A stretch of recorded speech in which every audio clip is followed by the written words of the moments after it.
सो है WhatsApp guys, तो क्या कर रहे हो आप लोग and welcome back to my channel. दोस्तों मैं आज आप लोगों के लिए रॉन्ग टर्न सीरीज की रॉन्ग टर्न 2 मूवी को एक्सप्लेन करने वाला हूँ जो 2007 में रिलीज हुआ था। इस मूवी में बहुत ही स्लैशर सीन है, इसलिए कमजोर दिल वाले इस मूवी को ना देखे। तो चलिए बिना किसी देरी किए आज का इस मूवी एक्सप्लेनेशन वीडियो शुरू करते हैं। Let's start this video.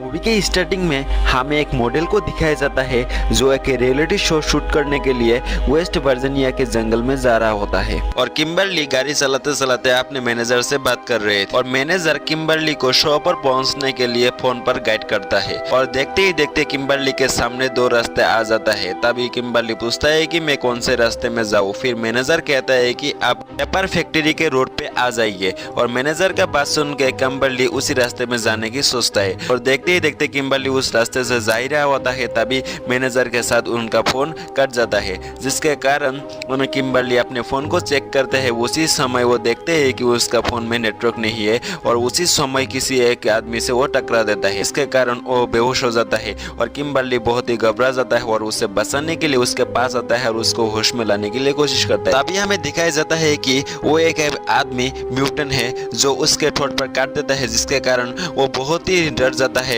और वो बहुत ही दर्द में परेशान होता है, जिसके कारण वो वहां से भागने के लिए कोशिश करता है। लेकिन तभी उसके सामने से और एक म्यूटेंट आता है जो उसका नाम थ्री फिंगर है। वो किम्बरली को दो टुकड़ों में बांट देते हैं, जिसके कारण दो भाई किम्बरली के शरीर को लेकर अपने घर में चले जाता है। फिर सीन शिफ्ट हो जाता है और हमें एक रिटायर्ड कर्नल डेल मर्फी को दिखाया जाता है जो एक वेस्ट वर्जीनिया के जंगल में एक शो को होस्ट कर रहे थे और डेल मर्फी जिस शो को होस्ट कर रहे थे उस शो का नाम था एपोक्लिप्स और इस शो में 6 पार्टिसिपेंट होते हैं, जिसमें से किम्बरली पहले नंबर पे है और वो म्यूटेंट के द्वारा मारा जाने के कारण वो सेट पर पहुंच नहीं पाया है और इस शो को माइकल नाम का एक लड़का डायरेक्ट कर रहे थे और ये सब शूट के लिए रेडी हो जाता है। लेकिन वो देखते हैं कि किम्बरली सेट पर नहीं पहुंच पाया है, इसीलिए माइकल सोचता है कि हम 5 कंटेस्टेंट को लेके इस शो को आगे बढ़ेंगे। फिर हम देखते हैं माइकल इस शो के सेकंड प्रोड्यूसर को कहता है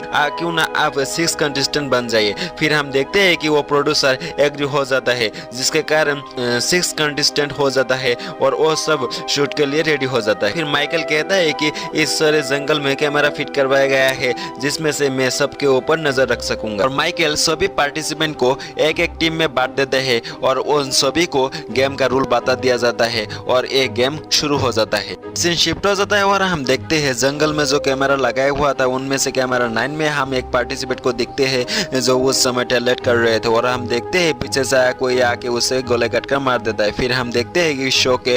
होस्ट को जो वो अपने काम करके वापस आ रहा था। फिर हम देखते हैं उनके गाड़ी पर किसी ने तीर मार उसके गाड़ी के टायर को किसी ने पंक्चर कर दिया और उसी पर तीर से हमला कर देते हैं। फिर हम देखते हैं वो होस्ट जैसे तैसे अपने आप को बचा कर एक पैर के पीछे छुप जाता है, जिसके कारण वो बच जाता है। फिर हम देखते हैं थ्री फिंगर उसके ऊपर एक कुराली मार देता है और उस होस्ट उस कुराली से बच जाता है और अपने छुरी थ्री फिंगर के ऊपर मार देता है, जिसके कारण थ्री फिंगर के शरीर के अंदर घुस जाता है। लेकिन थ्री फिंगर उस छुरी निकल के अपने ब्लड को खुद ही चाट कर खाते हैं। दूसरी तरफ थ्री फिंगर का भाई आके उसे होस्ट को मार देता है और उसे बेहोश कर देता है। फिर सीन शिफ्ट हो जाता है और हम देखते हैं नीना और मारा को एक टास्क मिलता है और ये टास्क ये था कि उन लोगों को एक रिवर के पास जाके एक टास्क को कंप्लीट करना है, इसीलिए वो दोनों उस रिवर के पास पहुंच जाता है और नीना उस टास्क को कंप्लीट करने के लिए आगे आते हैं और देखते देखते हम देखते हैं कि नीना उस टास्क को कंप्लीट कर लेते हैं। दूसरी तरफ हम देखते हैं एम्बर और जोम्सी को जंगल में एक बारबी को मिल जाता है और वो दोनों समझ लेता है कि उन लोगों का ही टास्क है, इसीलिए कापरे की मदद से उसे वो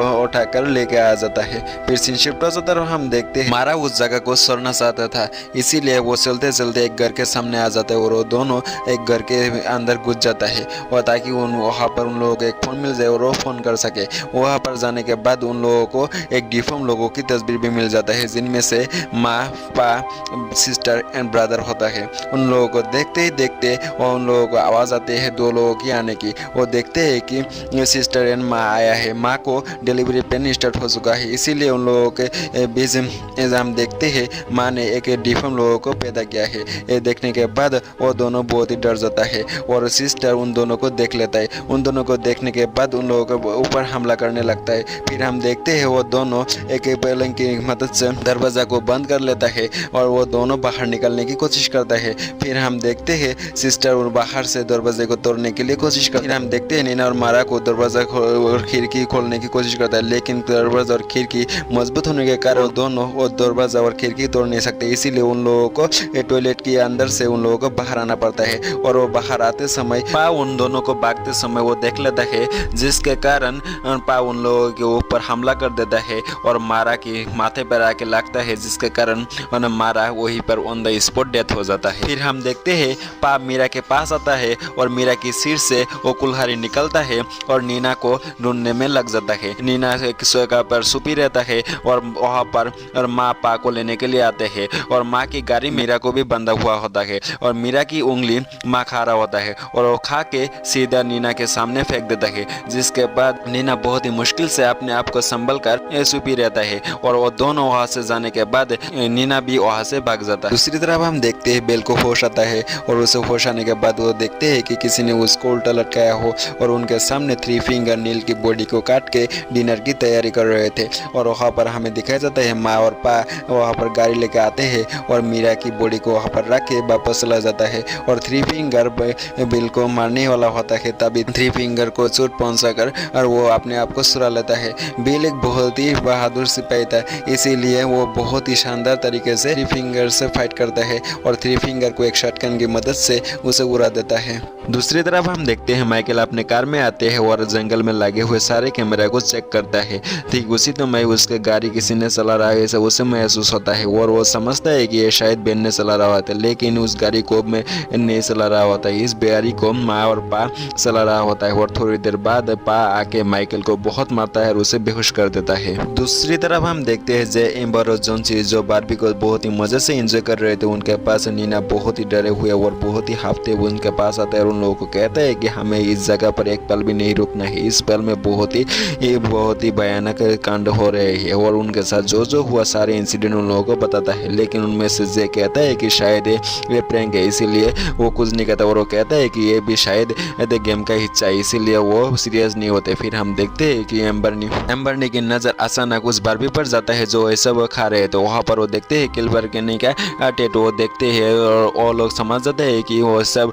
किलबर के नहीं का टांगे खा रहे थे। देख कर वो सब बहुत ही डर जाते हैं, वहाँ से भागने के लिए सोचते हैं और सब बहुत ही वहाँ से भाग जाते हैं और वो लोग भागते भागते अपने कार के पास पहुँच जाता है। फिर हम देखते हैं कि उन लोगों को वहाँ पर कार नहीं देखता है और वो सब पेपर मिल की तरफ आगे बढ़ने के लिए सोचता है। दूसरी तरफ हम देखते हैं बेल एक घर के सामने आके घर के अंदर घुस जाता है और वहाँ पर मिनट को मिलते हैं। मिनट देखने के बाद मिनट वही है पिछले पार्ट में हमें गैस स्टेशन का मालिक दिखाया गया है और मिनट के पास बेल आके अपने जख्मों पर इलाज करता है और वहाँ पर मिनट बताता है कि वो सब एबनॉर्मल इंसान पेपर फैक्ट्री से निकलने वाले केमिकल की पैदाइश है और ये बताते बताते बेल कह देता है कि मैंने थ्री फिंगर को मार दिया है, इसीलिए वो मिनट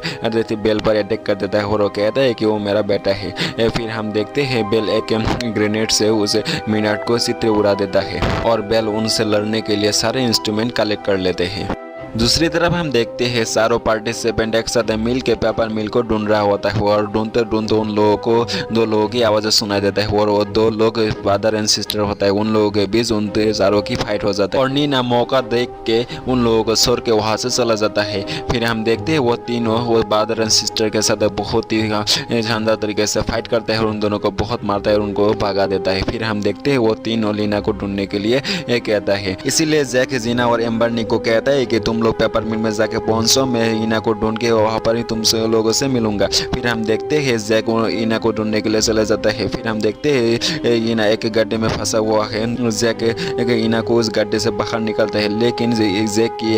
एक शोल्डर ब्रेक हो जाता है जिससे उसे बहुत ही पेन होता है। दूसरी तरफ हम देखते हैं फादर एंड सिस्टर उनको ढूंढते ढूंढते उनके पीछे लग जाता है। फिर हम देखते हैं कि जैक और ईना एक रोड के लास्ट मोमेंट में आ जाता है जहाँ से उन लोगों को नीचे दिखाई मिलता है और आगे रास्ता नहीं मिलता है। इसीलिए हम देखते हैं कि वो दोनों वहाँ से उनको ऊपर फायर करते हैं। फिर हम देखते हैं वो दोनों नदी पे छलांग लगा देता है। दूसरी तरफ हम देखते हैं एम्बर्नी और जेंसी को जो एक ट्रैप में फंस जाता है। फिर हम देखते हैं फादर एंड फादर वहाँ पर आ जाता है और फादर उनके ऊपर को तीर ना चला के और फादर अपने बेटे को मौका देता है, जिसके कारण उनके ऊपर एक तीर मार के दोनों को एक साथ ही मार देते हैं। दूसरी तरफ हम देखते हैं लीना डर के वजह से उसे फैक्ट्री से बाहर निकलने सोचते हैं, लेकिन जैक उसे पकड़ लेता है और कहता है कि जैक और एम्बर्नी को यहाँ आने दो, फिर हम सारों मिल के यहाँ से बाहर निकल जाएंगे। फिर हम देखते हैं वो दोनों को बहुत सारी विक्टिम की कार दिखाई देता है और उनमें से उनकी कार भी दिखाई देता है और उसके कार से बहुत ही चिल्लाने की आवाज आ रही थी, जिसके लिए वो दोनों उस कार में पहुंच जाता है। लेकिन ये सब उनके लिए बिछा हुआ एक ट्रैप था, लेकिन उन लोगों को समझने में बहुत ही देरी हो गया था, जिसके लिए वहां पर पा आ जाता है, उन लोगों को पकड़ के उन लोगों के साथ ले जाता है। जब होश में आता है तब हम देखते हैं कि लीना को डाइनिंग टेबल के सामने एक चेयर पे बैठा हुआ है और उनके सामने जैक भी एक रस्सी की मदद से लटका हुआ है और वो सारों वो खाने से पहले प्रे करता है और प्रे खत्म होने के बाद उनमें से ब्रदर आके इंसान का मांस लीना को भी खिला देता है। फिर हमें पता चलता है कि ये डिफॉर्म लोगों का घर पेपर मिल है और माँ बचा हुआ खाना एक ड्रिल मशीन में फेंक देता है और ये सब डेल भी देख रहा होता है।